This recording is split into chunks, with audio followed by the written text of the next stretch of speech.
నీ పిల్లలు శాశ్వతంగా ఉండరు. నీ పిల్లలు మాయాలు, మోసగాలు. నీ అవసరత వాళ్ళ అవసరత వరకే నీ దగ్గర ఉంటారు. అమ్మ ఉద్యోగాల నిమిత్తం అమ్మ నేను టౌన్లోకి వెళ్ళిపోతాను, అక్కడ ఇల్లు కట్టుకోవడానికి, అక్కడ ఇల్లు కొనుక్కోవడానికి నీ ఊర్లో ఉన్న భూమిని కూడా అమ్మించేస్తారు మీ పిల్లలు.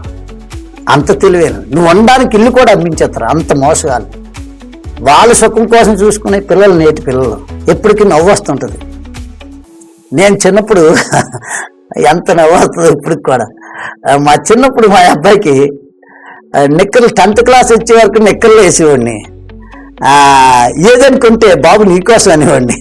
నాకు నువ్వు ఇప్పటికీ నవ్వు వస్తుందండి. ఏది కొన్నా నీకోసం రా నీవు అడిసి కొనేవాడిని. ఇప్పుడు నా కొడుకు ఏమంటాడు తెలుసా? మొన్న కారు కొనేటాడు అంటాడు, డాడీ నీకోసం అంటాడు. ఏనాడు ఇప్పటికి వచ్చి కారు ఎక్కించడం నాకు తెలియదు. డబ్బులు మాత్రం 1-2 లక్షల వరకు ఆ కారు కోసం తీసుకున్నారు. ఎందుకు ఈ మాట చెప్తున్నంటే, మనతో సదాకాలం ఉన్నవాడు మన దేవుడు, తర్వాత నీ భార్య, నీ భర్త. అంతేగాని మధ్యలో మురిపిస్తున్నందుకు పొంగిపోకు. నీ పిల్లలు మురిపిస్తున్నారంటే వాళ్ళ అవసరం వాళ్ళదే మురిపిస్తారు తప్ప సదాకాలం దేవుడు అక్కడే ఉంటాడు.